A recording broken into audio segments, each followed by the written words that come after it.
अंदर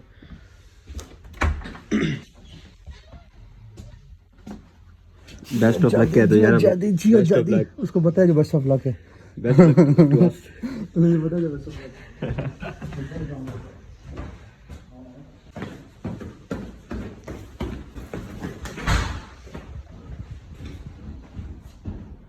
तो भाई शुक्र है मौसम क्लियर है।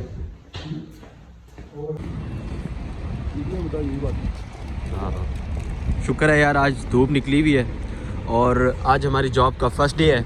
मेरे साथ शहाब भाई है, मेरे भाई का भी नाम शहाब है। तो निकलो भागो जल्दी, नहीं और रुको रुको रुको भागो भागो भागो भागो भागो। तो सीन ऐसे है कि आज हमारा फर्स्ट डे है जॉब का और अभी हम जा रहे हैं, बिल्कुल साथ ही हमें जॉब मिल गई है, एक तो अकोमोडेशन के साथ ही हमारे लिए। तो मेरे ख्याल में आज भाई धूप जो निकली हुई है ये वाली, ये काफ़ी अर्से बाद निकली है। ये कुछ ही देर के लिए है। मैं जैसे कि मैं आपको पिछली वीडियोस में बता चुका हूँ कि don't trust WWW in UK। तो वर्क वेदर देखो, वेदर का बोला है वो सामने से, वो देखा आ रहे हैं बादल ब्लैक कलर के। तो अभी हम दोनों जा रहे हैं जॉब पे।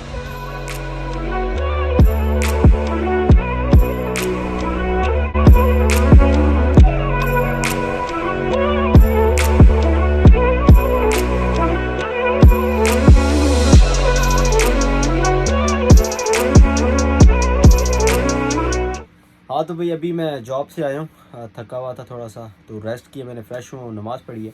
तो यार इस वीडियो में मैं सारा स्टेप बाय स्टेप बताऊंगा, ठीक है। जितने भी कमेंट्स आपने किए हैं, जितने भी मैसेजेस किए हैं आपने कि भाई how to get a visa, how to get admission in UK, कितनी रिक्वायरमेंट्स है, बैचलर्स का क्या सीन है, मास्टर का क्या सीन है, तो इस वीडियो में I will tell you everything. तो स्टे कनेक्टेड।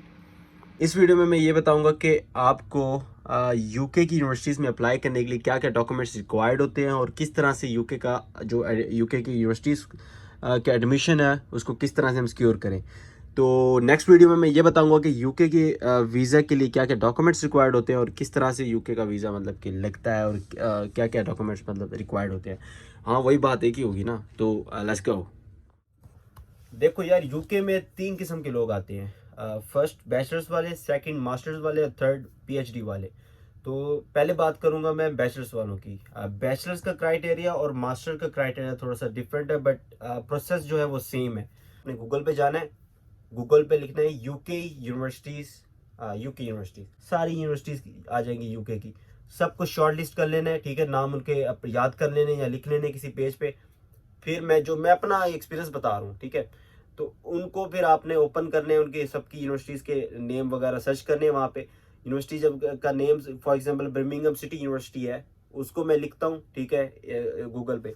वहाँ पे सामने वेबसाइट आ जाएगी, वहाँ पे आप जाएँ यूनिवर्सिटी के वेबसाइट पे, ओपन करें, अपनी क्राइटेरिया देखें कि उसमें क्या क्राइटेरिया आ रहा है मेरी प्रोग्राम के अंदर। फॉर एग्जांपल मेरा था BS फिल्म मेकिंग, तो उसके अंदर ये था कि क्राइटेरिया कि आपके पास पोर्टफोलियो होना चाहिए कि आपने कुछ कभी फिल्म मेकिंग की है या कुछ वीडियोस वगैरह एडिट की है या कुछ इस तरह का सिनेमेटोग्राफी की है, तो हमें वो सैंपल्स दिखाएं। तो मैंने उनको सैंपल्स भी भेजे थे, मेरा IELTS भी क्लियर था, मेरे SFP भी क्लियर थी, मेरा एक्सपीरियंस भी था 4 साल का इस फील्ड में। तो फिर मैंने अप्लाई किया था। देखो यूनिवर्सिटी में आपको अप्लाई करने के लिए जो जो डॉक्यूमेंट्स रिक्वायर्ड हैं वो ये वाले डॉक्यूमेंट्स हैं। सबसे पहले आपका आता है पासपोर्ट, दूसरा आता है आपका इंग्लिश टेस्ट। कुछ यूनिवर्सिटी जो है वो रिक्वायर्ड करती है, कुछ यूनिवर्सिटी जो है रिक्वायर्ड नहीं करती, बट उनका अपना अल्टरनेटिव टेस्ट होता है। तो मैंने IELTS किया था भाई। मैं सबको ये सजेस्ट करता हूँ कि IELTS करो, कोई इधर उधर शॉर्टकट ना ढूंढो कि भाई लैंग्वेज स्टडी करना है या कोई सस्ते वाला करना है या किसी के थ्रू करवाना है। खुद करो भाई। यहाँ UK आना है आपने, UK में आके लोगों से बात करनी है इंग्लिश में। यहाँ पे UK में आके आपने लोगों से इंटरेक्ट करना है कि क्या भाई सीन है, उनसे बात किस तरह से करोगे जब आपको इंग्लिश ही नहीं आती होगी। आप किसी के थ्रू आप वीज़ा अपना इंग्लिश टेस्ट क्लियर करवाओगे, तो ये मैं आपको सजेस्ट नहीं करता, ठीक है। ये आपके पास होनी चाहिए चीज़ें, ठीक है। आपके पास एजुकेशनल डॉक्यूमेंट्स होने चाहिए, आपके पास अपना पासपोर्ट होना चाहिए, आपके पास अपनी ये जो जितने भी मैं आप दोबारा बता रहा हूँ, जो जितने भी ये मैं लिखे हुए सब कुछ आपके पास होना चाहिए UK की यूनिवर्सिटीज़ में अप्लाई करने के लिए। इसके बाद क्या स्टेप है, आपने अप्लाई कर दिया, ठीक है। अप्लाई कैसे किया, पोर्टल में गए, कोई फीस नहीं है इसकी। पोर्टल यूनिवर्सिटी के वेबसाइट पे गए, पोर्टल वहाँ पर क्रिएट अपना अकाउंट किया, वहाँ पे अपना अप्लाई किया अपने प्रोग्राम के साथ, ठीक है। अपने सारे डॉक्यूमेंट्स अपलोड करके अप्लाई कर दिया। अब नेक्स्ट स्टेप क्या है भाई, सेकंड स्टेप ये है कि आपको यूनिवर्सिटी हफ्ते के अंदर या 2 हफ्ते के अंदर आपको एक रिप्लाई करेगी कि भाई आपको हम रख रहे हैं या नहीं रख रहे। अगर उन्हें रखना होगा, आप क्राइटेरिया में पूरा जा रहे होते हैं एलिजिबिलिटी क्राइटेरिया के अंदर, तो आपको वो बता एक कंडीशन ऑफर लेटर भेजती है, जिसको कहते हैं मेरी ज़ुबान में उसको ये कहते हैं कि यार उसमें एतराज़ात लिखे होते हैं कि यार ये अपने हमने एतराज़ात लगाए हैं आपकी कंडीशन, आपके लेटर पे, आपके एडमिशन पे, आप ये पूरी कर दें, आप आ जाएं। तो उसमें एतराज़ात ये होते हैं कि फॉर एग्जांपल आपने पासपोर्ट की पिक्चर भेजी तो वो दोबारा से आपको कहते हैं कि पासपोर्ट दोबारा से भेज दें। फॉर एग्जांपल आपने आइल्स भेजे तो वो कहते हैं दोबारा से आप, हालांकि आपने पहले से अपलोड किया होता है, अप्लाई किया एप्लीकेशन, उन्होंने बस एज अ रिकॉर्ड रखना होता है कि भाई इसे हमने अनकंडीशनल दिया था, सॉरी कंडीशनल दिया था, इसने सारी हमारी रिक्वायरमेंट्स फिल की, फिर हमने इसको अनकंडीशनल दिया। तो कंडीशनल ये होता है जिसमें आपकी कंडीशंस लिखी जाती हैं कि आपको अब हमें आपसे ये रिक्वायर्ड है, अब ये हमें रिक्वायर्ड, हम ये हमें सेंड करें। फॉर एग्जांपल मुझसे ये कंडीशनल लेटर ये आया था कि आप अपना आइल्स दोबारा से हमें सेंड करें। मैंने आइल्स की पिक्चर दोबारा बना के स्कैन करके, कैम स्कैनर में जाओ भाई, स्कैन करके सेंड कर दो ईमेल में, सिंपल वो कर दो, ठीक है। या तो पोर्टल में कहते हैं अपलोड कर दो, वो करो। आपको हफ्ते या 2 हफ्ते के बाद, अगर अच्छी यूनिवर्सिटी है तो वो आपको विद इन वीक ही आपको रिप्लाई करके आपको कंडीशनल लेटर भेज देती है, अनकंडीशनल लेटर भेज देती है, जिसमें कोई कंडीशन नहीं होती।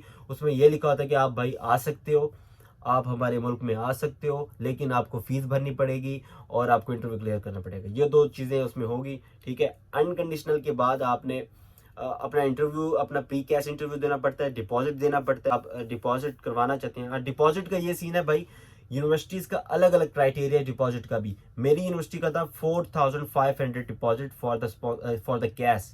कैश ये होता है कि आपका जो स्पॉन्सर लेटर आता है, वो जब आप यूनिवर्सिटी का इंटरव्यू क्लियर कर लेते हैं, हर चीज़ आपका अनकंडीशनल आ जाता है, आप यूनिवर्सिटी का इंटरव्यू भी क्लियर कर लेते हैं, आप डिपॉजिट भी दे देते हैं, आपका लास्ट में आता है कैश। कैश में ये है कि आपको डिपॉजिट के थ्रू आपको देखा जाता है डिपॉजिट कितना आपने किया, ठीक है। आजकल जो हालात चल रहे हैं, हर यूनिवर्सिटी जो है फुल फीस मांग रही है। और दूसरा ये है कि यूनिवर्सिटीज़ जो है अब कैश जो है, पाकिस्तानियों को तो मैंने गौर किया काफ़ी कम दे रही है ना। कैश शील्ड इशू भी कर देते हैं, पैसे भी ले लेते हैं, इंटरव्यू भी क्लियर हो जाता है, एंड में कहते हैं सॉरी ये वो फलाना ढिमकाना, आपको डेफर कर दिया, या फिर आपकी फ़ीस पूरी नहीं थी। हाँ, जिसने 1 साल की फ़ीस पूरी भरी है उसको तो ये कैश विद इन वीक भी दे देते हैं। जिसने 1 साल की फ़ीस नहीं भरी, आजकल मतलब आजकल नहीं, नेक्स्ट जो इंटेक्स जो आने वाली हैं, जनवरी इंटेक होगी, फरवरी सॉरी सितंबर इंटेक होगी, ये जो मेन 2 इंटेक्स हैं यूके की, इसमें अब ये करेंगे कि 1 साल की फ़ीस मांगेंगे आपसे। और दूसरा ये कि ऋषि सुनाक साहब ने एक तो ऐलान किया, अभी वो कोशिश कर रहे हैं कि इमिग्रेशन के अंदर वो थोड़ा सा सख्त से सख्त कार्रवाई की जाए कि भाई ये जो डिपेंडेंट्स आते हैं और ये इमिग्रेशन जो ज़्यादा होती जा रही है, 7-8 लाख तक पहुंच गई मेरे ख्याल में, 1 साल से ज़्यादा तजावुज़ कर गई है, तो उस पर ये थोड़ी सी अब नज़र रखना चाह रहे हैं। तो उस हवाले से भी स्टूडेंट वीज़े थोड़े कट किए जा रहे हैं, किए जाएंगे। लेकिन अभी से असरात ये शुरू हो चुके हैं कि यूनिवर्सिटी जो है फुल फीस डिमांड कर रही है। मेरी यूनिवर्सिटी ने खुद फुल फीस डिमांड की थी। मैंने 4500 जमा करवाया था गरीबों की तरह कि भाई मैं पहुंच जाऊंगा यूके, लेकिन उन्होंने बाद में डिमांड कर दी एंड में आके कि भाई पैसे भरो तो आओ, नहीं तो नहीं आना तुसी। फिर ये सीन हुआ कि मुझे मजबूरन अब्बू मेरे ने फिर पैसे वैसे जमा करके मेरी 1 साल की फ़ीस भरी। मुझे भाई कहा तू जा भाई पहुंच जल्दी। फिर मैं पहुंच गया यहाँ पे, और यूके ते आ गया। लोग ही कहते थे यूके आ गए थे, बड़े सोड़े लगे होते हैं लगे हो, और उनको ये नहीं पता कि यूके में आके जो इधर मेहनत करनी पड़ती है ना, लग पता जाता है।